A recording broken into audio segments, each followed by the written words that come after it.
On this week's episode of Devil's Trap Podcast, Diana crushes supernatural Mad Libs, but maybe needs a Destiel refresher.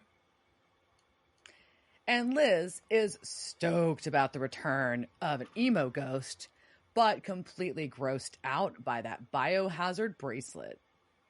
Let's do this.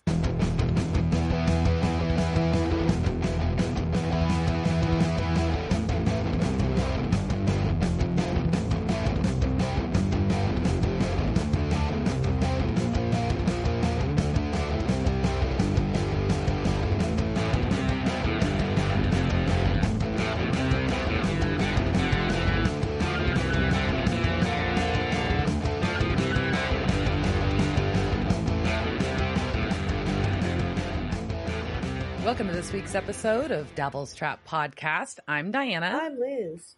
I'm not going anywhere. I'm right here. And this week we're going to talk about Season 7, Episode 17, The Born Again Identity. Ooh.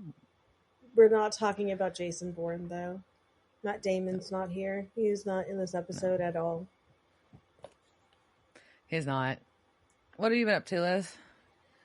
When's the last time you recorded? I'm so confused. Me too. I don't know. This week, everything's like, a blur. what is happening? What has happened? I don't know anymore. I'm getting ready to go on vacation right now. Oh, you went to a show. I did. Which show did I go to? Izzard. Oh, a comedy show. It was like I saw a band. I went and saw Eddie Izzard with my aunt, which was interesting. So she's basically doing a retrospective, of things like going all the way back through like all of the routines and like kind of melding them together, which is it's great, but also kind of annoying because there's a bunch of super fans there. And so like there are things like obviously that I knew, but my aunt wouldn't, right? Because she has no idea what is going on. I was very proud of like how she was using like Eddie's like chosen pronouns and stuff. I was very impressed that a woman in her late 70s is like caught on, and it was trying really hard to be supportive and of everything that was going on around her. At the end, she also was like, that was interesting. I think, a lot of the material focused around, God, like not being there, but like in the Eddie Izzard way, which makes everything means he's actually talking about things that are in the Bible. So like in that very intellectual way that you have to know the Bible to get it, to make it funny. Right. So I think she really appreciated that because, she's so religious that she was like, oh, I get all these jokes. Is there about, and then nobody like, I've never heard anybody joke about this stuff before. So I think she liked it. And it's always nice to go to the Majestic. It's such a lovely theater and it just never changes. So it's kind of nice to have that thing that you can remember from your childhood that you go back and it's just the same. At the same time, I like stubbed my fucking foot on the chair like every time I had to get up and let somebody fucking into the aisle. And there's no place to hold your drinks either. So, but I still love the Majestic. Old it's gorgeous. Theaters. It's just gorgeous. It throws me off because there's a Majestic in Dallas too, so it throws me off. But a lot of cities in the USA have Majestic theaters. It's just interesting. So. Yeah. And what about you? Fun. Yeah, I actually had not too crazy of a few days. I mean, your past few days were actually really crazy. One day, I had one day that was super busy. We looked at cars. Babe is still adjusting to the time because after spending a month in India, he had a really tough time readjusting because it's almost an opposite schedule. And then we threw in daylight savings in the mix, which doesn't help anybody with knowing what fucking time it is. So but no, we had except my cat. My cat knows exactly what time she thinks it is. Oh, my dogs do too. Jesus Christ. The cat wants to veto daylight savings time, by the way, in case you didn't know. So do the dogs. They're not into it.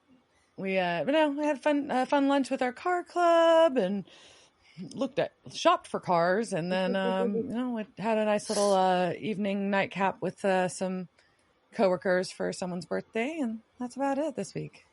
That's still very exciting. And I'm about to fuck off on I did not see a live band this week. That is very impressive. But that's my favorite. I was like, what? Who did I see? So yeah, I am getting ready to fuck off and need to pack and do all the things, but in screen print more don't be a dick badges. I still don't know how many to make, but it's really fun. Screen printing is fun. I think you would like it. I bet I would. Yeah. So, you ready to talk about this? Sure, let's do it. Okay. I'm also ready to burp, apparently, and I'm trying not to. Yeah, we both decided to drink sparkling water tonight. Yeah, bad plan. It's not great, but it's delicious. So, the Born Again identity. This is the play on the Born identity, which is, Matt Damon. And if you're unfamiliar with that series, he gets amnesia and he has to discover who he is. So, and they're born again, so they're Christian. So it's like, you're a born again Christian, but like an angel. Dun, dun, dun. So you won't. So in other words, you won't get the name of this episode till the end. Fair, right? And so, or about midway through, you will get it. Yeah, maybe right? Midway. You're right, midway. And so this was season 7, episode 17. It first aired March 23rd, 2012, and was directed by Robert Singer and written by Sarah Gamble. So basically, the heads of the peoples. And what I have for the recap is yelling in my ear, yelling in my ear, yelling in my ear. Yelling in my ear. Yeah. So we open the episode with, we see a man running on the tracks. We don't really know who it is at first, but they quickly reveal it's Sam. Oh, yeah. And he's just like running like a crazy person. Like somebody's chasing him or in his head or whatever. And we all know that we've had this whole intro was about Lucifer, so the recap. And so we know Lucifer's really getting to him because he wasn't sleeping in the last episode. So he runs into an alley and sees goth kids buying drugs. That girl has such good hair. Like, I wish I could do that. It was like, oh, shit, girl. Her hair was great. And I also kind of love this dealer, too. Yeah, the dealer's pretty rad. He's just like, he tells Sam to get away. And he's like, no, Sam's like, no, it's okay. No one's after me. So basically the dealer just thought someone was chasing Sam. He's like, get the fuck out of here if you're getting chased, which I thought was funny, which was not my first thought. It was just amused. But basically the dealer is like asking him like what did he take and how long has he been awake? And basically it's like, he has a junkie bond with Sam, and Sam is like, doesn't understand. Like the kid thinks that Sam's tweaking just like he is. Yeah. And then offers to knock him out. And we cut to a car and Sam's like next to this dealer. And at first I was like, did Sam just do heroin? He's like passed out in the front of like a 70s Lincoln. Yeah, that dealer looks like he is nodding off. Like that dude just shot the fuck up. Sam looks like dealer is out, and Sam looks like he's like not about to be out too. What did you take, Sam? Yeah. But he suddenly jumps out of his skin basically because something smashes into the windshield. But it's not really there. It's all in his fucking head again. Lucifer singing a good morning song. And tells Sam that taking pills is just bringing free drugs to the party because I'm inside you. So Sam tries to walk away, and Lucifer informs him the longest time that a human's gone without sleep is 11 days. And that is not true. So Randy Gardner, this is what Wikipedia says, in December 1963/1964, 17-year-old Gardner stayed awake for 11 days and 24 minutes, breaking the previous record of 260 hours held by Tom Brown's. Gardner's record was then broken multiple times until 1997 when Guinness ceased accepting new attempts for safety reasons. And at that point, the record was held by Robert McDonald at 18 days and 21 hours. Oh, that's fucking awful. Yeah. I don't want to go one night without sleep. No. So I don't want to go one night with like less than 7 to 10 hours. I mean, usually I do, but like ideally in my world. Yeah, that's insane. So Sam tries to run away from Lucifer again and gets fucking hit by a car. Okay, well, that'll do it. I do love like the splat of him hitting the car and the Supernatural logo going splat. Yeah, it's pretty good. It was good. So we've got Dean now storming into the doctor's office and the nurse trying to stop him because Sam's been admitted to the hospital, obviously, because he got hit by a fucking car. He's got a broken rib and lacerations, but he's also locked up on the psychiatric floor. Probably because has Lucifer talking to him in his head, you know. Yeah, and he is experiencing a full-blown psychotic episode. I did not look this up, but I wonder if that's really the term that, like, is that an official medical term, psychotic episode? I don't know. I mean, psychotic episode I think is, but I don't know if full-blown as the descriptor would be. Like a doctor. I'm just like, because every time, like, I watch this, I'm like, is that doctor really a doctor? Is he, like, saying things that he, like, thinks a doctor would say? This? Like, no, is he a demon? Like, or is he a Leviathan? Ooh, like, true. I don't trust anybody. So, to be what they say they are, you can't trust no one. But I did think it's interesting that they say they need to determine if the insomnia is the cause of the psychotic episode or a symptom so that they can best treat him. Oh, that was interesting. And like, he's full of sedatives and he won't go under. Which I was like, can't they just, like, you know, like, anesthetic him, like, under? A lot. Yeah, that takes a lot. Like, I don't know how you, like, a human at some point, you can't, like, force there's a certain point where you can't force yourself awake. I was like, that's what I was like. Can you physically do this, right? Could you physically? And here's the thing. If Lucifer's in his ear when he's awake and he's in his ear when he's asleep, why the fuck don't just go to sleep? That's what I don't understand. Just go to sleep. I don't get it. I don't get it. Anyways, so basically he's he's on a full-on meth binge, but he's not. Yeah. So Lucifer's in Sam's room telling him that, you know, when you didn't have your soul, you didn't have to sleep. And he's doing cat's cradle, which is just funny. It's really random. And Dean goes to visit him, is like, look, I'm going to find you help. I don't care if it's a faith healer, whatever. And Sam's just like, man, they're all snake oil salesmen. Nothing's going to work. So just let me be. There's not going to be anything to solve this. He's just relegated to dying. Like, basically, like, insomnia himself to death. I don't know, like death by lack of sleep. I don't know. But it's the same old Winchester brother bullshit. Don't try and save me. Just let me die. Yeah, for sure. Don't waste your energy calling people. That seems so hard and dangerous. Waste of energy to try to save me. Just let me die. And fuck Cass, because he's the one that took the wall down. Fuck Cass. That's what they say. So Dean leaves, and of course he's going to go start calling all of Bobby's contacts, which is the smart thing to do. Good job, Dean. Mm-hmm. Gold star. And we've got, you know, we get some back and forth kind of Sam getting harassed by Lucifer in the hospital, Dean trying to call these contacts and not have any luck, blah, blah, back and forth. There's some fun things in the back and forth. So there is. The journal getting knocked on the ground. Within the journal were the names of a whole bunch of directors and writers in the set. So, like, Kripke, Sarah, like, all of them were in that address book. That's fun. That's I missed fun. that. Yeah. And Mackie's taxidermy card falls out.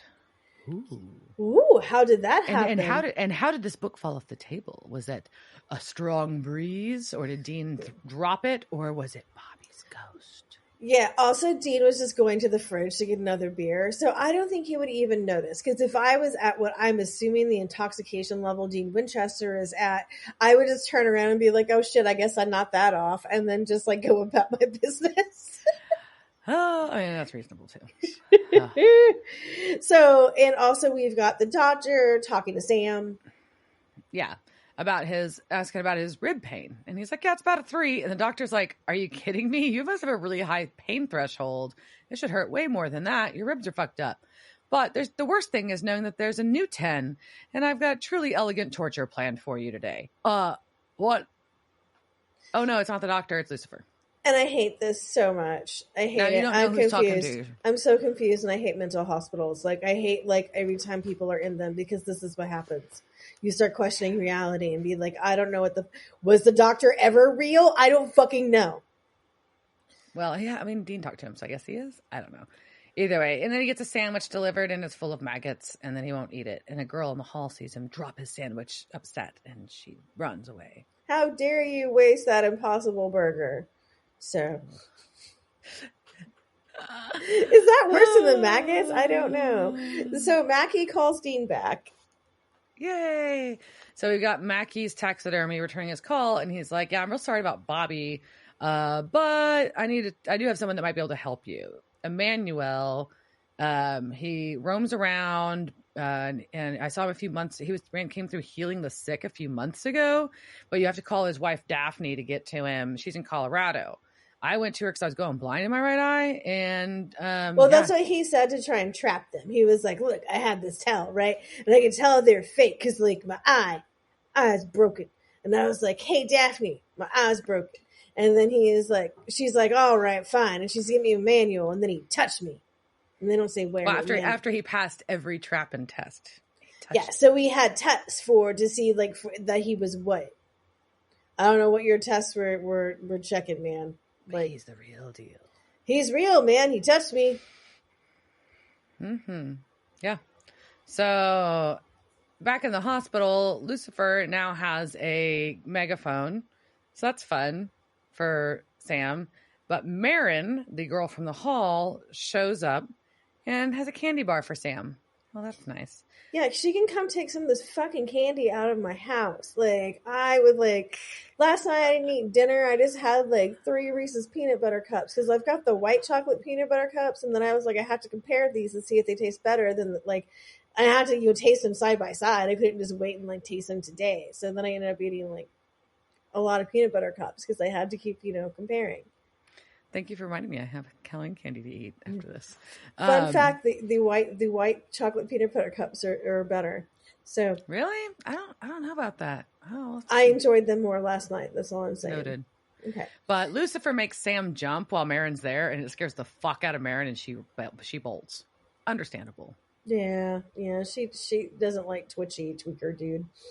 But she does. Why are you talking to this guy, Marin? What the fuck is wrong with you? Hold on. Why is she talking to him? Did you just ask that question, ma'am? Yes, I know. I saw him. You saw him? I've seen him. You've seen him. You know why she's talking to him? I know exactly why she's talking to him.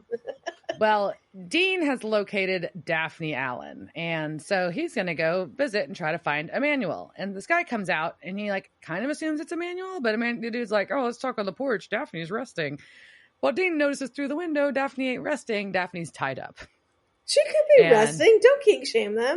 You don't know what they do. Well, she's struggling, obviously. So I think that's a good sign. And then, it also helps when we realize that this is not Emmanuel. This is a fucking demon. This is a demon. Yeah, it's not great. So they have a fight. And Dean calls out. He's like, I thought your boss issued a hands off on us. And the demon's like, yeah, but what have you done for Crowley lately? I haven't seen Dick Roman's head.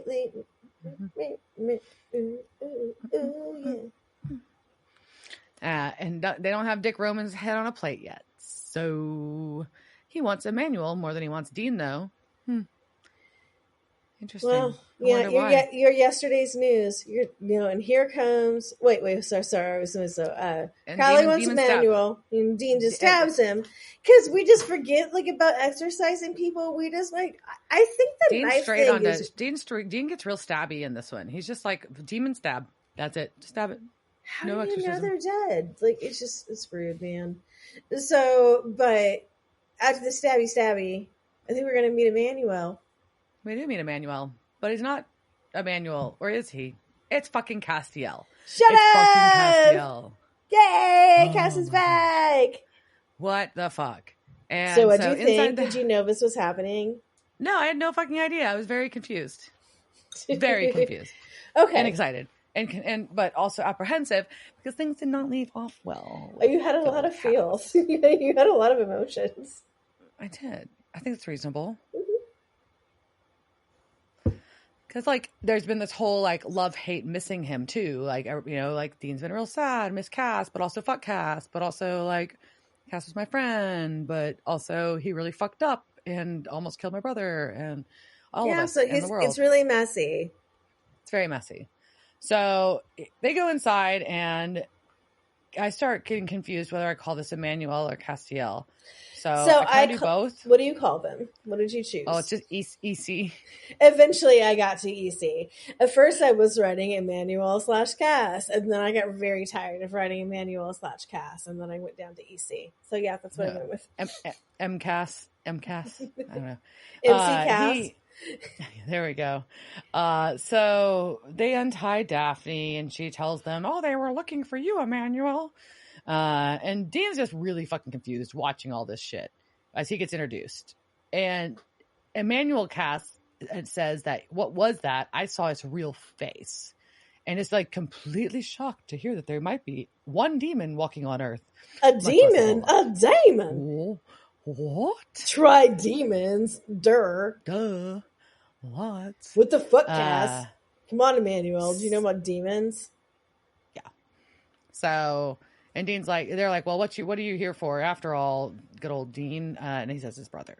So, speaking of Sam, he appears to be sleeping or real close to it. And then Wake Up Little Susie starts blaring and firecrackers. Yeah, so whatever is happening in Sam's head is very good at jump scares. Because also I would, oh my God, I would hate this so much. No, I would flinch every time. Every time. Wake Up Little Susie I'd be down with. I'd be having fun with, but. Yeah, but the firecrackers, I would flinch every time. Yeah. And also the constant monologuing. Yeah, that's a lot. And Sam's trying to, Lucifer calls him out. He's like, "I'm impressed you've been keeping it together, but it just doesn't really matter because I'm the madness and Lucifer's going to win." So, and then Orderly brings Sam's food. And Sam tries to ask this orderly about, I don't know, orderly's the right word, right? I don't know. I was using orderly, yeah. Okay.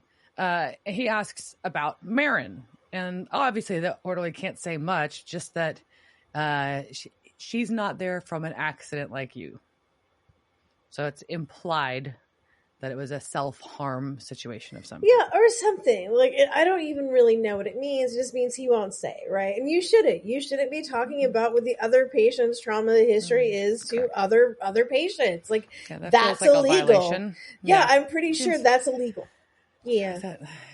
So, or at least violates a regulation or two. Something, yeah. So Sam lays back down. And then we cut back to Dean, who is now driving with Emmanuel Cass. So I'm working on it here. And is just asking about Daphne. And basically he shares. So Emmanuel Cass tells Dean, like, "Oh yeah, about 4 months ago, she was hiking and I just wandered into her path, drenched and confused and naked with no memories. And she cool found me and cared for me." Yeah. She was like, "This seems fine. This seems fine. You are naked and you're wet. This seems like a great thing. Why don't you come into my house? Let's get married, yo. Like, this is on God. And let's come up with your new name, courtesy of bouncingbabynames.com. Okay, so the name is actually bouncybabynames.com, and it is frequently misheard as Bouncing Baby Names. But so if you visited bouncingbabynames.com in 2012, you would be met with a game titled "How Many Times Can You Make Baby Emmanuel Bounce?" involving making a picture of Misha Collins bounce up and down. Attempting to access the site later would give you a 403 from a web server from Gish West, which suggested that Misha bought the domain, and then that expired. And then, as of October 2023, a fan had bought it, and it directs you to a supernatural review and commentary threads and interstellar messages, a message boards by user Chatwoman. And it was, so that's where it is now. But I really appreciate the Mishas. Bouncing baby. Bouncing baby Mishas. But, and so Emmanuel Cass is like, "Yeah, it's a good life. I have a good life now." And Dean asks him, "But what if you were a bad guy?" And Emmanuel Cass's response is, "I just don't feel like a bad person."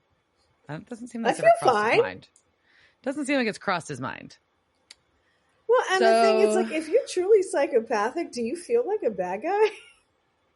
I don't know. If you don't remember anything, do you really worry that you're a bad guy? I don't know.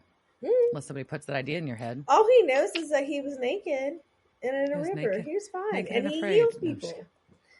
yeah.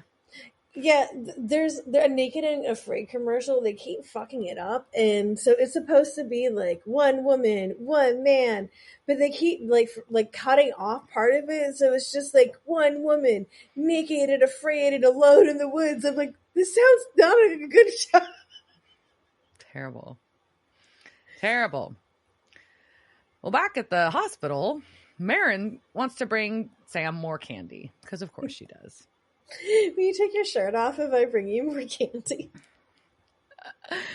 And also, does she give you Lohan vibes? Like a little bit? Like I get a little bit of Lohan vibes, like young Lohan. Yes, I could see that for sure. Well, and then Sam's so sweet, and he wants to share the candy with her. Oh, the candy bar she stole.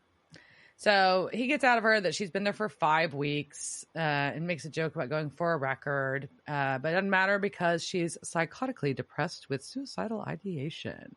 Pretty sure that's not a record at a hospital psychiatric Probably ward. not. Probably No. not. But she's like, yeah, I just feel like crap and I want it to be over. Everything to be over. So she heard that Sam's there because he hears voices that won't let him sleep. And he clarifies, no, just one voice. Yeah, I don't hear. No, I'm not crazy. I don't hear multiple voices. I only hear one. Just one. And she asks who it is, Charlie Manson or the devil? And he says, kinda, yeah. She shares that she also hears a voice. We're bonding. Okay. We're bonding. We are bonding. And he asks and then Sam asks if that's why she started the fire. This is the first we've heard bold, of this. Man. Bold. Well, he guesses because I guess she's got scars on her or whatever, but I didn't catch that and all. she's got bandages. I don't know. But I wouldn't hands. Guess. I didn't guess fire. She's been there 5 weeks, and I don't know whatever. Sam figures it out, and she's just like, what? No. And she's very upset about it. Very upset about it. I didn't set any fire. He did. Who the fuck is he? Well, she says that Sam is crazier than her because Charlie Manson tells Sam what to do. At least for me, it's my own brother. Which is crazier. Okay. I don't know. Like, if you can compare the two, I would say maybe your dead relative might be crazier than Charles Manson or Satan telling you stuff to do. Or at least it's more abnormal. So maybe. But basically her dead brother is telling her to kill herself to be with him, or he'll do it for her. That's nice. Mm-hmm. Huh. Yeah, so we go back to the car, which looks like baby, but it's not baby. It's not. Like that's I don't like this. Like I don't like. No, they're very unclear. They don't really show the car very well ever. It's very weird. I don't like it. I don't like what's happening with this with fake baby. I feel like they didn't know what they were. I feel like they didn't know what to do, and they just didn't want to pick a car. Yeah, I don't know. I didn't like it. Well, they're talking. Dean and Castiel, Emmanuel Cass, whatever the fuck he Cass. is. They're talking about Sam's diagnosis, and they determine it's spiritual origin. And Dean's pissed because someone broke his brother's brain. Couldn't say it. Broke his brother's brain. Yeah, okay, you can say that. That is a good tongue twister. That's how we'll start every episode now. Broke his brother's brain. So, and good old MC Cass somehow extrapolates from this that say they were betrayed by a friend that caused this. And are you talking about me? It's so awkward. And Dean's trying to keep it together, and MC Cass just did you kill him? Because you seem kind of like you kill a lot of people. Just curious. Just checking. Just want to know. But Dean opens up. He's like, I guess he feels like he can open up because it is Cass, but it's not. So he's just like, yeah, it's messy. I just can't shake off what Cass did. Well, I guess you get to unload to somebody who looks like this, but he just can't shake it off, right? He cannot Taylor Swift his way out of this. Nope. And they stop at the convenience store, and Dean gets attacked by a bunch of demons, which is not great. No. And he's about to lose because he's not paying attention and loses his knife. But then somebody stabs one of the demons from behind. Oh, that's helpful. And one of the demons cock smokes out. Cock smokes out. And he's in the middle of thanking MC Cass, but it's not. Who is it? It's bad bitch Meg. It is Meg. And she says, oh yeah, by the way, I was also looking for Emmanuel too. So, hey, let's make a deal. Let's work together. Let's be friends. Let's play together. Let's stab things for each other. And I think it's great. And so as you're going through this, Dean is just taking things from the store like you do. But like there's all these chips behind him and he's just ignoring them. And I would just be like, oh, this bag of chips. This is why my pants don't fit. But how do you ignore all those delicious chips? I don't know. I don't know how he does it. Yeah. So, I guess that's why he's got those flat abs. I guess. Ugh. I don't know. We've seen what he eats. Are you kidding me? Yeah. There's no way he actually eats like that. No, of course. I'm teasing. But she's just like, how the fuck is Cass still alive? Because I thought he tried to play God and went poof.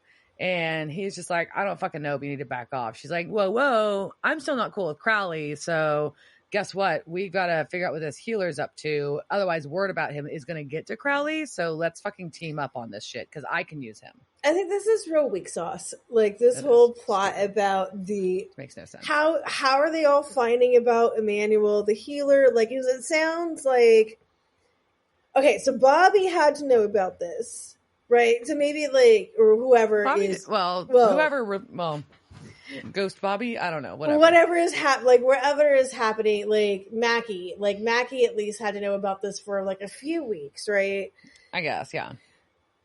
I don't know. It's all why the demons know where Dean is. I don't know. I guess they're keeping tabs kind of on him because he's supposed to be like hunting down Isn't he warded? I don't know. I don't understand this. None of this makes sense. But anyways, it's a stretch. But I'm glad Meg is there because she's like, let's work together because I'm running solo. This is bad for both of us. Let's do this together, and I'll help you.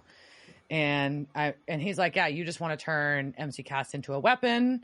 But she's like, yeah, but but you need backup. So whatever. Now I'm just picturing Meg holding Cass and just being like, meow. Pew, pew, pew. So he like smites people with his hands. So, well, Dean's like, kind of like, Dean finally concedes. He's like, fine, but give me my fucking knife back and we're going straight to Sam. No detours. Okay. Fine. Yeah. But we forgot that MC Cass doesn't know that there's demons and he can see Meg's face and he's very distraught at first. He is. He is very afraid. But she's just like, we're going to be friends. And she just wants to hump his leg real bad. So then we go back to Sam and he's apologizing to Marin for being a tweaker. And upsetting her about the fire. And he's like, but I actually believe you didn't do it, and I can help you. It must be a supernatural thing. You must not just have something happening with your noggin. You're just hearing voices from trauma and depression and whatever other impact that can cause. You actually do have a ghost brother haunting your fucking face, and let's get rid of him. And that is like the thing, like, I think every person who's like, seriously, like, you mean I can just like go like do whatever you're going to do later and like all my mental health problems will be fixed? Because I'll do that. That sounds great. I want to be Marin.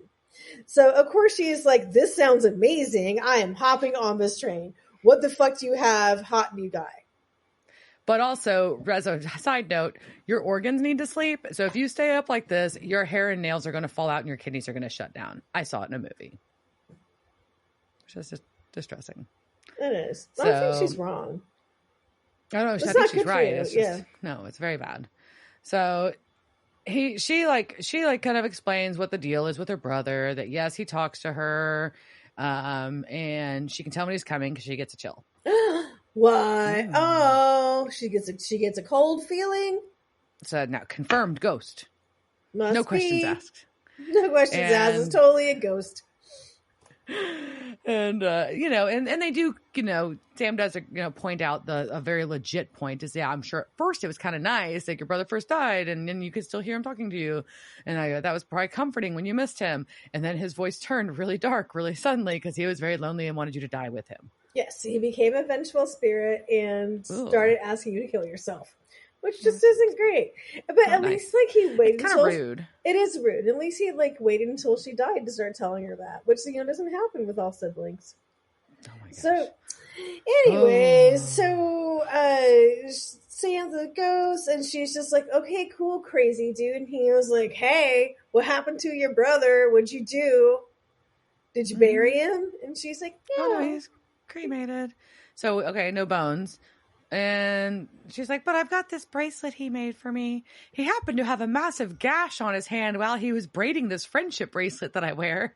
He just bled all over this, and I was like, cool, give me your biohazard bracelet, and I'm just going to wear this, because that sounds great. I love this crusty, doesn't smell bloody, weird at all. I love this crusty, bloody bracelet. It smells fine. Smells fine. It's cool. It reminds me of my love for my brother before he told me to kill myself. And then he says, well, can you get us a lighter? And I'm like, oh, you're asking the girl who's accused of arson in the psych ward to source a fucking lighter? This seems like a very unreasonable request, Sam. It does. Very unreasonable. It does. But also, he was seeing the orderly, when he was Lucifer, also had a lighter, so couldn't he get whatever that was? I don't know. So yeah, so he asked arson chick to go steal a lighter. Yeah, and she does. And then they make a salt circle, which is adorable because it's made with the salt shakers. Little tiny salt shakers from the kitchen. Oh my god, I should do that on my plane seat tomorrow. Just take the little salt shakers and just make a circle. And so he tells Marin hey, look, you've got to do this. You've got to do this now because I'm having a fucking dizzy spell because Lucifer's freaking him the fuck out. Yeah, no, he's all twitchy and shit, and I'd be like, yeah, I don't want to give you fire either. Okay, that sounds good. But then he kind of still does everything. He does. They get in the circle together. Okay. He wants the bracelet. They get the cold air. What is happening? Is he summoning the ghost? He doesn't even summon the ghost. They just make a salt circle and get in it. That's all they do. They stand in the salt circle and he takes the bracelet off her wrist. I don't fucking know. I don't know. This is not very well explained. What is that? What did I just say? I don't know. We already discussed you've lost words. I know. But it goes against canon. It goes I don't know. Not all of this is just kind of weak. But so and also they never explain why her brother wants her to die. This seems fucked. Usually a vengeful spirit. He just went bad because he was a ghost for too long. And if you're a ghost on it's only been a year. Yeah, he got sped up. Or something. Oh, I don't know. Maybe he was. I feel like that's outside of canon too. Unless there's something you're after. Maybe he was super emo before he died, already, and he was just and I'm then bored being alone. And then I'm I'm dead. Come be dead with me. Okay, fair enough. With you. Okay, so where are we at with Damon? So the emo ghosts are at it again. It's been a while since we've had an emo ghost, but the emo ghosts have struck again.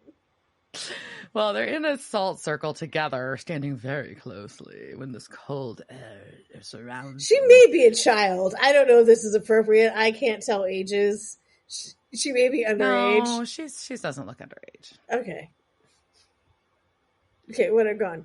So nothing happens anyways. So nothing happens anyways, but I don't know. She also gets to wear really cute hospital outfits. She looks adorable. If I was in the hospital, I would wear this in the hospital. Same outfit. If you put me in that same outfit, I would look fucking awful. She looks so cute. She looks just I'm just wearing these little white pants that have the drawstring on them. And I've got this cute little fitted kind of thermal little kind of knot, it's a little Henley. Yeah. And my I can't white even bands. Buy a Henley that fits right. Anyways, all right. Fuck you, Lohan wannabe. I'm just kidding. I really look like I rolled out of bed if I wore that. And but she's super just cute. like, look at me in my adorable crazy girl outfit. But they also let her kill him. But they also made her wear Vans without laces. But they let her keep her friendship bracelets, multiples. Maybe she was just like, they're knotted and can't come off. Like, oh, see, I can't take these. I could never take these off. But well, maybe they were also like, ew, it's covered in blood. I don't want to touch that. That's a biohazard. No. Yeah. So she takes it off and gives it to Sam. And her emo ghost brother is real upset. But Sam lights it on fire and the ghost burns up. But by this point, the ghost already like thrashed the room, blew out lights. So we know they're about to get in big trouble. So Sam tells her to get the fuck out, which she does.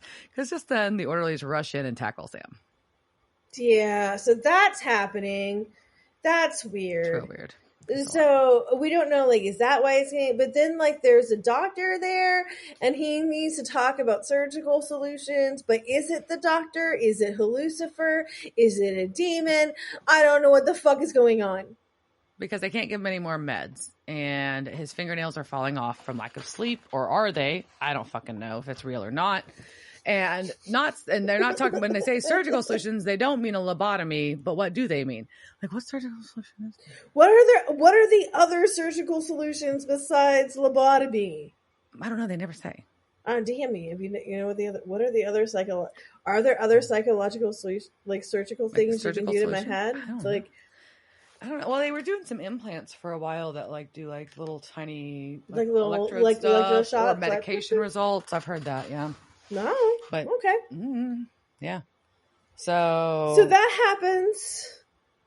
And finally, Dean arrives at the hospital along with MC, Cass, and Meg. Yeah, it's the hottest trio that ever hit the mark.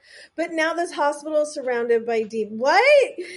It's surrounded by demons, all trying to act very cool and blend in. How did they know where this hospital was? How are the demons at the hospital? How the fuck did they know? Like, unless like Meg's like telling people, how do they know like where they're going to the hospital? I don't like it. Unless they just really want a manual that bad and they're trying to just like intercede. I don't know.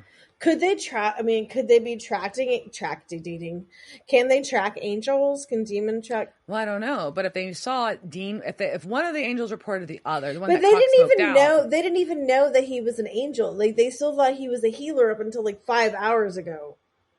But if they saw Dean with them, they know where Dean's going to go. Right? Sure. I don't know. Whatever. I don't know. That's the only explanation I got. That's not much. And MC Cass is like, so how many of those knives that kill demons you got? And he's like, just one. Sorry. So, and Meg's like, yeah, the only other way to get through all this shit is for MC Cass to blast us through it. So, Master Blaster Cass. And Meg tells Cass that he's an angel and he wants to know if that's flirting. And she's like, no, that's a species. And I thought that line was fantastic. So good. So good. I loved it too. I wrote that down too. And he's like, yeah, that's why you can Dean's like, yeah, that's why you heal people and you don't eat and things like that. And he's like, yeah, it sounds pleasant. And she's like, nope, not really. It's bloody and corrupt. But Meg does share that y'all used to fight together and we're the best of friends. Oh, shucks. But at this point, MC Cass has pieced it together and guesses and asks if he is Castiel. Am I Castiel? This guy that you were just talking about in the car in a non-hypothetical fashion, very, very deliberately telling me exactly what he did and how angry you were while I sat there and did not know that you were talking about me. Yes. Yes, you are. That's you. That's you. So Meg's like, yeah, but we're not going to deal with the emotional implications of that. I'm just going to inform you that you've got the juice to smite every one of the demons there, even though you don't know how. So are you willing to try? And they're not, like, Dean's not confident this is going to work at all. But MC Cass is like, fuck it, let's go. And rolls up to the demons. And the demons didn't know. You're right. They did not know who they were looking for. They knew they were looking for this healer named Emmanuel. But they're like, what the fuck? I know you. You're dead, to Castiel. Right. So they know who Cass is.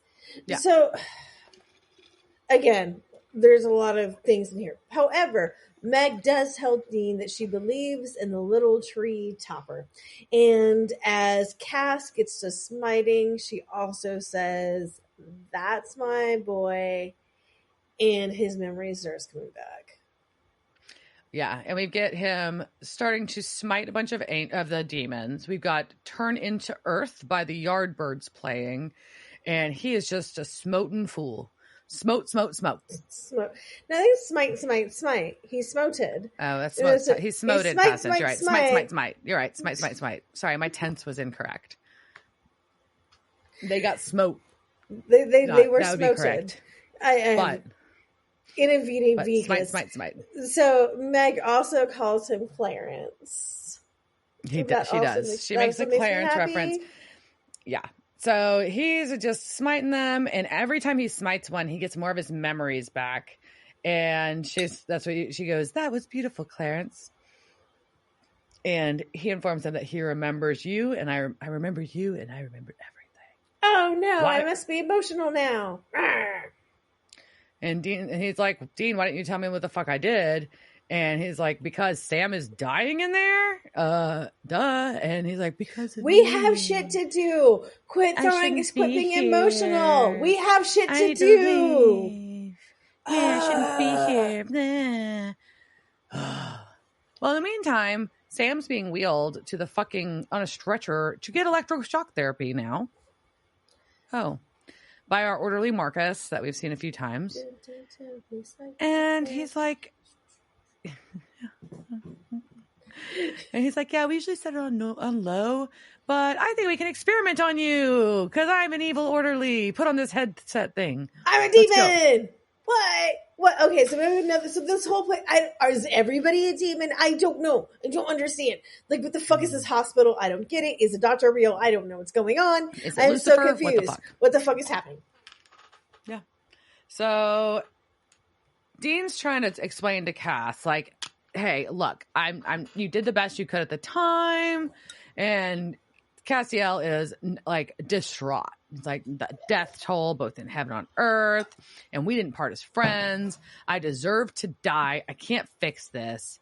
Why did I even crawl out of the river? What the fuck is wrong? I don't know. And then Dean goes to the trunk of this car that is not baby. Not trunk. Yeah. That is not trunk. It's like faux trunk. Like bonobo trunk. And he goes to bonobo trunk and he pulls out a trench coat.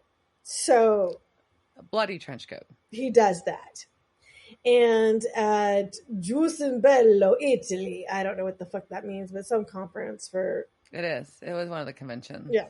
So Jensen talked about this scene and he described it as awkward, pointing out that the jacket was in a stolen car and Dean would not have folded it up that nicely, describing the written dialogue as "it was so bad," and saying that he and Misha ended up changing the dialogue. One fan who won a copy of the script from Misha posted the relevant pages on, so this is also from Supernatural Wiki if you couldn't figure that out. So one fan who won a copy of this posted the relevant pages on Tumblr. The removed lines have Dean saying of the trench coat he's holding, "Dumb to keep? I know. I saw you dissolve or whatever, but just in case. Because I never stopped waiting to fix it either. So we got something in common. Just take it, please." Thank God they didn't use that. Oh my God, he said it's so bad. And so there may have been an earlier version of the script that he was referring to, but anyways, they mentioned Castiel having a line they changed and Dean having a line, and Jensen said Misha had called the scene gay in a previous panel, and Jensen referred to it as unmanly, saying, which would make sense because Sarah is a girl and she writes amazing, but sometimes there are some effeminate lines. Like, I guess I really hope you come back someday.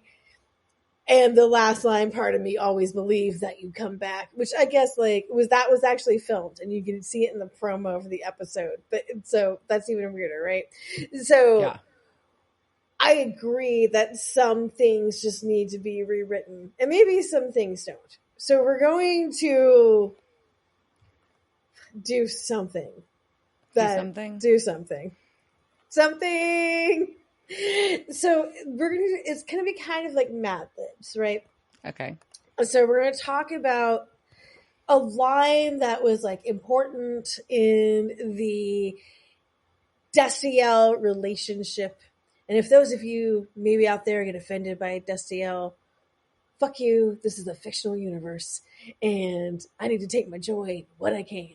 So I'm going to take my joy in fucking Destiel.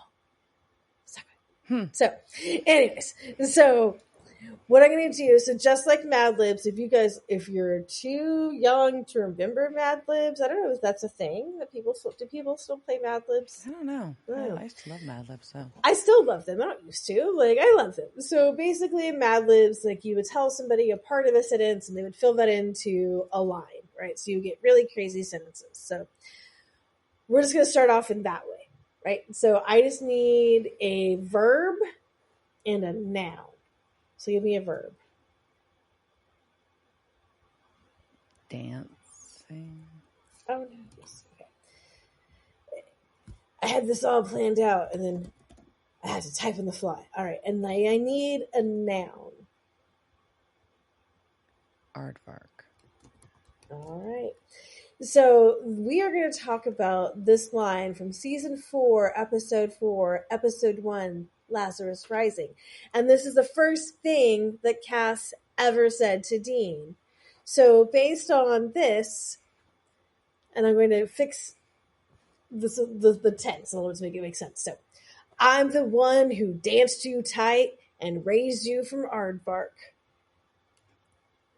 Can you tell me what the actual line should be? Say it one more time. I'm the one who danced you tight and raised you from aardvark. Held you tight and raised you from hell. The real quote is, I'm the one who gripped you tight. Gripped. And raised you from perdition. Oh, perdition. Damn it. You're right. As soon as I said it, I got it. All right. The next one. In the season finale for season 4, Lucifer Rising, when they're in the green room, Dean and Cass are having an argument about saving humanity. Yep. Castiel says to Dean, what is so worth saving? I see nothing but pain here. I see inside you. I see your guilt, your anger, confusion. In paradise, all is forgiven. You'll be at peace, even with Sam. Okay, so for how Dean responds, I need a noun. Hamburger. I need a verb. Shoot. I need an adjective. Gracefully. And finally, a noun. Kumquat. Is kumquat with the C or with the K? K. Kumqat. Okay. So Dean's response to that, Sam says, the Cass asked him what's worth saving. I see nothing but pain.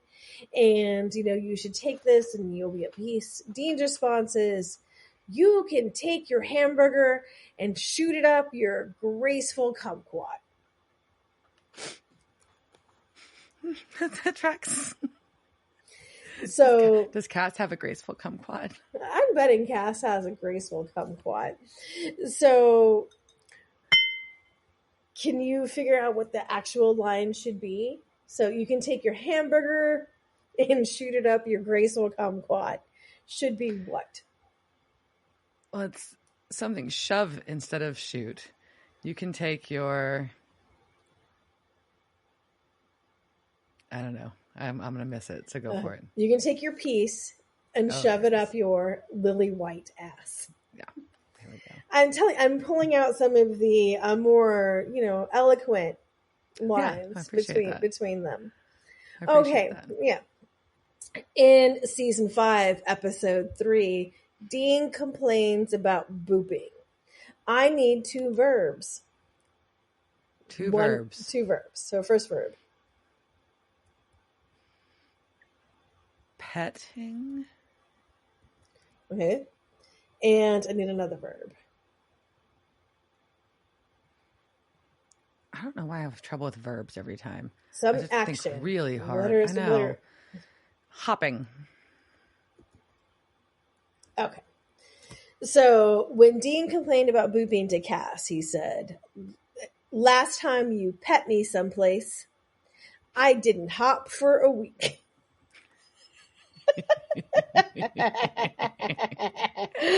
So do you remember, can you suss out what the actual line is? It was something about the last time you booped me somewhere, I didn't poop for a week, right? It was last time you zapped me. Zapped me. That's what I was going to use. Boop we do. But we'll give you 1 point. Diana has a point. I didn't poop for a week.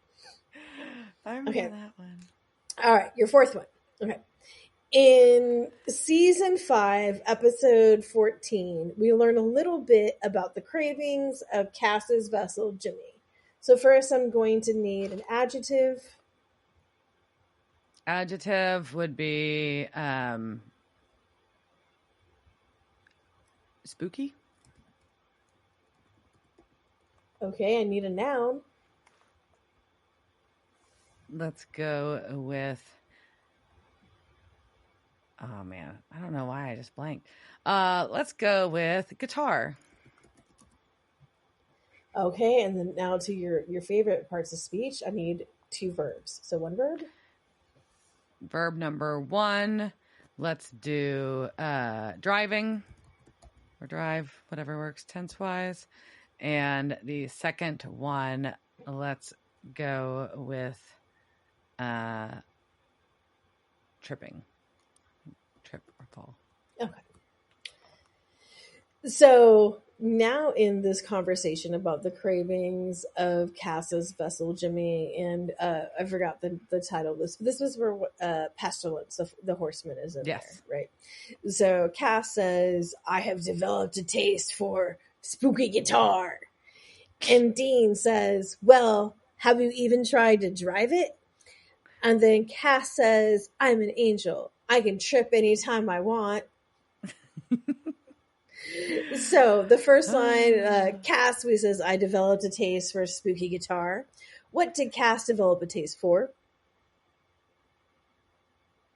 Something, was it a cheeseburger? Or no, was a cheeseburger, right? It was some kind of cheeseburger. It was ground beef. Okay, ground beef. Oh, that's right, because he was eating the wrong Look meat. at you. Yeah. And then, so Dean, your version says, "Well, have you even tried to drive it?" Have you even tried to resist it? Yeah, I'll give you stop it. So I'll give you 2 and I'll give you half a point. So I don't remember exactly. Yeah. I'm like, I know the gist of it, damn it. Yeah, and then the last line, "I'm an angel, I can trip anytime I want." Quit anytime I want. It's stop. But I will still give it to you. So we'll give you half a point for that. So you're at 3 points. All right. So it's the last one. Do or die.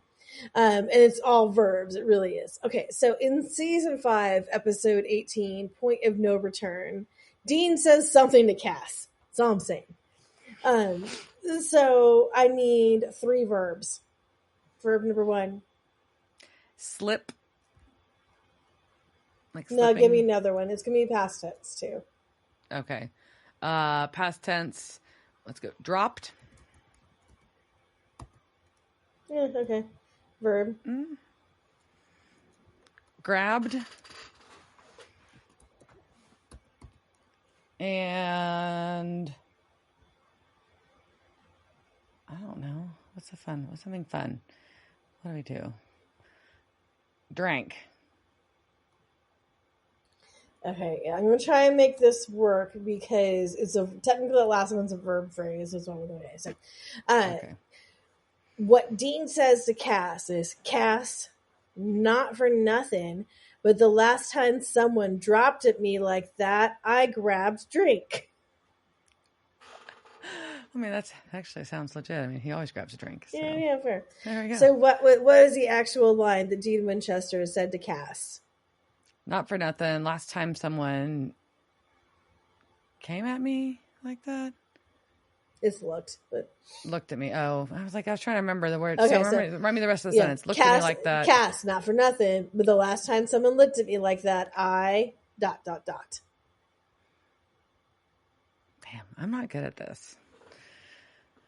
You're good at the Mad Lib part. I try to be. That's the fun part. I was trying to think of Okay. fun words.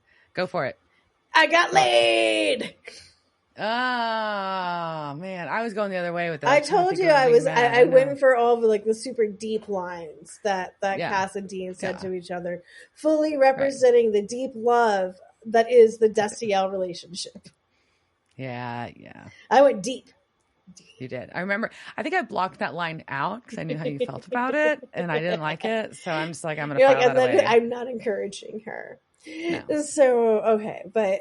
And seriously, I love the fans' obsession with, I like any fan obsession, right? Anything you can take in a universe and you can claim as your own, and it'll make you happy. If it brings you happiness and joy, let it bring you happiness and joy. So, I, for one, am happy that I get to talk about Destiel again.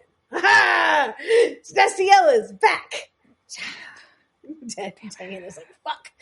So, we're going to... back to this fucking trench coat. What the fuck? Okay, we're back at the trench coat. It was so weird. It was so awkward. It was weird. But we cut back to... Oh, go ahead. I was going to excuse... It almost just were they just sitting in their room and going how do we get them back together, and what is the thing that we symbol? It's just, I see this happening, and I'm just, there was someone in that room going, I don't like this. And they're just whatever, let's go. We're doing it. Someone did I told you so dance after this. I'm pretty sure. Well, back in the hospital, Sam's getting the shit shocked out of him. And it's about to get cranked even higher, but Castiel's there and he smites the orderly. Yay, smite. And turns it off. And he tells Sam, I shouldn't have broken the wall in your brain and fucked you up real bad. Sorry about that. I'm going to make it right. And he touches Sam's head. And there's all kinds of red veins. He touches him, thinks he's going to fix it. But Sam just looks at him and says, you're not real. Because he's still a Lucifer. And I really think, though, this should have been, they could have done this in a different way. What do you mean? It's a weird boop. Or just boop fail. A boop fail. We're just nothing happens. But I do appreciate the red veininess that went on. That was really cool. Yeah. Well, back in the hospital room, because he's no longer in the shock therapy room, we've got Lucifer reading Three Little Pigs to Sam. But it looks like Sam just woke up from being asleep. And so that's what's weird, too, is that they keep having these scenes where it looks like Sam was asleep, but they keep saying he wasn't asleep. I find that confusing. But either way. It's all weird. And Castiel is telling Dean, hey, look, I can't rebuild the wall because the wall crumbled and all the pieces that were left of it were crushed to dust by whatever's happening inside his head. You could not put Humpty Dumpty back together. I'm sorry. That is an impossible thing. You can't do that unless they've got membranes attached. I don't know. It's very weird. I don't really understand why it's a metaphorical wall in his brain. Right? It's not like there's bricks in his skull. This is, I don't know. I'm going to stop figuring. Nope, I got nothing. Okay. Well, Dean's pretty upset that it looks like Sam's just going to be like this. So yeah, you don't always get what you want, Dean. But Castiel has an idea. But wait. And he goes and sits next to Sam, tells Dean, I'll be fine. And Sam looks fucking terrified of Cass because he sees Castiel as Lucifer. And also because he's palming his face. I'm sorry. If you're in a hospital bed and then somebody comes and face falls to your fucking palms face. Your forehead. Yeah, I'd be freaked out. That's reasonable. Very reasonable to be uncomfortable with that scenario. Bad touch, but I don't know why, but it's bad touch. Well, he puts his hand on Sam's head and we get extra red veins, glowy stuff from inside Sam's head. And it goes up Castiel's arm and to his face and his eyes turn bright red. And then Sam takes a deep breath and then he realizes it is Cass. He's like, oh shit, it is Castiel. That's cool. But Castiel now sees Sam as Lucifer and he's totally freaked out. Oh shit. Castiel took Lucifer out of Sam's head and put it in his own head. Yeah, okay, this is where the veiny parts were. Sorry, I jumped my veiny parts. That's okay. I But actually said it in the wrong spot. It's my fault. that's cool. That's cool. But so then all my friends are dead gets stuck in my head because okay, so because Sam is fixed, right? Sam's all better. Ta-da! That's it. So we got What? Castiel back. Now Castiel's insane and Sam's all better. Let's go. Let's leave the hospital. We're done. We're just running now. Okay, we're just running and Sam's fine. What? Yeah. Okay, cool. It's so weird. Dean's just like, well, we can't protect him, so he's safer. So in we there. just leave him here. Bye. Friends that just came back from the dead that we haven't seen in like months. Bye. Yeah. Well, we were kind of mad at him, so I mean, what else? Let's leave him there for a while, I guess. I don't know. And Sam's real mad at Dean for making a deal with the demon with Meg. And Dean's like, no, it's just it's not an enemy of my enemy thing. It's a mutually assured destruction thing. Damn. Okay. But I'm also a fan of that. That's logic I can get behind. Like, I am all down for mutual destruction. That makes sense. We're all fucked. Might as well work together on it. Yeah, I get that. It's really sad, but I can relate to. And then he basically says we don't have any friends. All our friends are dead, which is nice because you've got plenty of friends. You fucking depressed ass motherfucker. Oh, yeah. And it's really dark. You've got a lot of people who you just called Mackie. Mackie just gave you the shit, but then again, Mackie brought all these demons on. Did Mackie bring the demons on them? I don't know. Maybe Mackie did. Who knows? I don't know. Well, all your either friends way, are dead.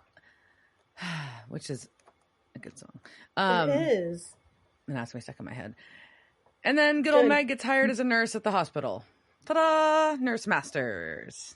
Yeah, sexy Nurse Meg. I don't know. So she's in a sexy nurse outfit, but she's not. She's just in a button-up shirt. She's in a button-up shirt. Yeah, she looks very professional. She does. She killed her job interview. She did. She with her fake resume. Like, fuck you. Yeah, like that's great. Don't call those references, Doc. Like, here is my made-up. I could be a nurse resume. Thank you. I don't know. So do we got some casting couch? We got a little bit of casting couch. Okay. Casting couch. It's the casting couch. Were they on that show that time with that guy? La la la la la la la la la la la la.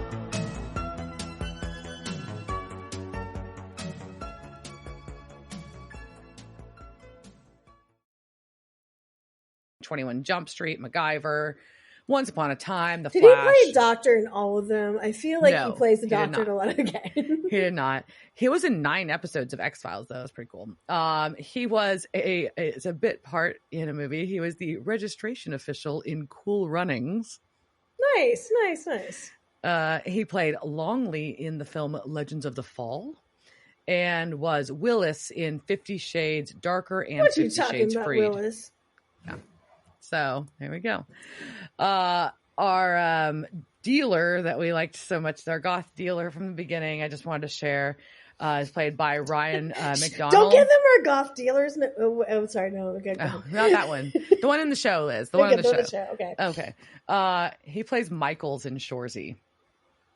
So that is how I knew him. Oh my god! Because I just there's a new season of Shoresy that just came out, and that guy, I was like, I know him from somewhere. This is where I know him from. He's Thank been you, other stuff Diana. too. It's been other stuff too. I just highlighted that because it was. That has been driving me batshit. Thank you so much. Like that's batshit when you're talking about the goth. Anyways, so and then our other key cast member I'll share today, and obviously there's other amazing actors in this episode, but Marin was played by Casey Roll. She's been in episodes of Fringe, X-Files, iZombie, Once Upon a Time. She was Prudence in the Red Riding Hood film that came out in 2011.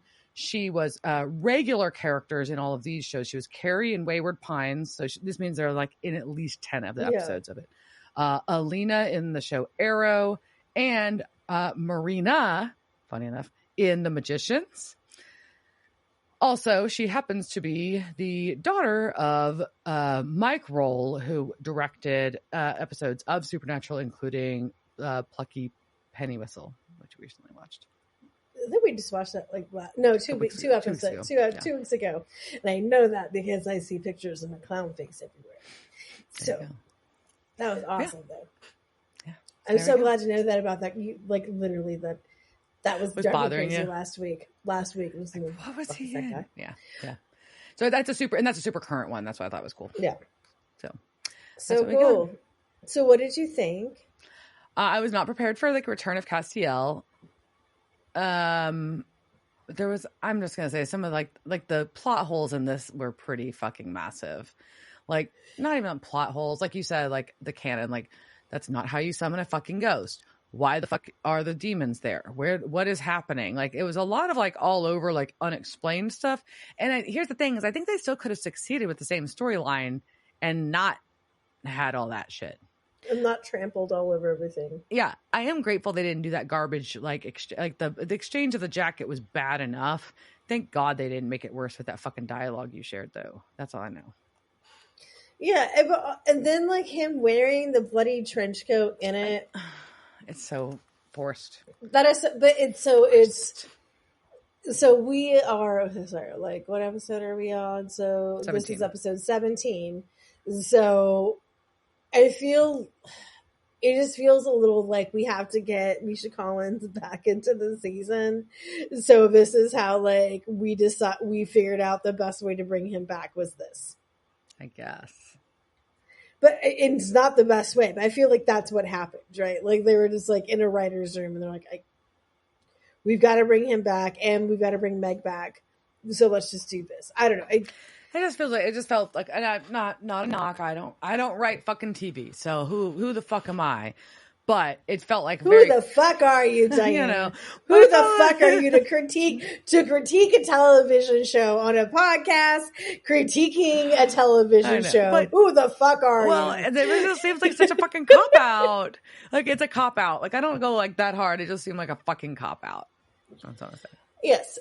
It doesn't mean they didn't have to. They could have brought these characters in and made it make more sense instead of just shoving them in there. But I will say, caveat being, this is where like I think you can tell like I know you've been like, why does Liz love Meg so much? Yeah. And this is where her personality and especially like Rachel Driver doing hers, like it's really starting to come out, and she's just a horny lady. No, I'm appreciating her more for sure. I was like, I never understood why you liked her that much. I'm like, that bitch Meg, and you're like, bad bitch Meg, and I'm like, what? Yeah. Yeah, and it's because I was, I'm tainted by her dirty mouth from afar. So yeah, so as much as like this episode has things in it, at least we got characters back that we liked, and we might have Sam's brains unbroken. So I guess that's good. Yeah, I mean, but it's very. I guess you have a magical universe show, so you can sometimes just magical universe that problem solved. But it does feel, like there is a lot of just. I feel like this is a cop out episode. Like we're getting towards the end of the season. We have these things on our roadmap that we want to accomplish, and so we're just going to solve them all here. We have just magically fixed Sam's brain. Just tie everything up in a bow right now. Just put it together so we can make the rest of the season go. Yeah. And we don't have to talk about Sam's brain being broken anymore, even though we ignored it for 70% of the season. Yeah. Anyways, yeah. So good, bad. I still like the episode. I hate the monster in this episode because it's stupid. Emo Ghost. The Ghost Brother. Emo Ghost. I mean, I'm glad Emo Ghost is back. I missed Emo Ghost. I'm going to have to dig out that video and find out where it is, but I missed him. But this Emo Ghost, like, he shouldn't have died. Like, he should have stayed with Mira, and they should haunt Sam for this shit or whatever. But, all right. All right. So, I think we sum up our ranting and our raving is done. Yeah. Cheers, Dirk. Cheers, bitch. Devil's Trap Podcast is a Don't Get It production. Meow. Devil's Trap Podcast is part of the Ship It Studios podcast network. Thanks for listening to this week's episode of Devil's Trap Podcast. You can follow us on Instagram at Devil's Trap Podcast, Twitter at Devil's Trap Pod, or you can email us at devilstrap@devilstrappodcast.com. Don't forget to subscribe, leave reviews, and share with all your friends. We're at all your favorite podcast outlets and at devilstrappodcast.com. I'm Babe. Thanks for tuning in, and we'll see you next time.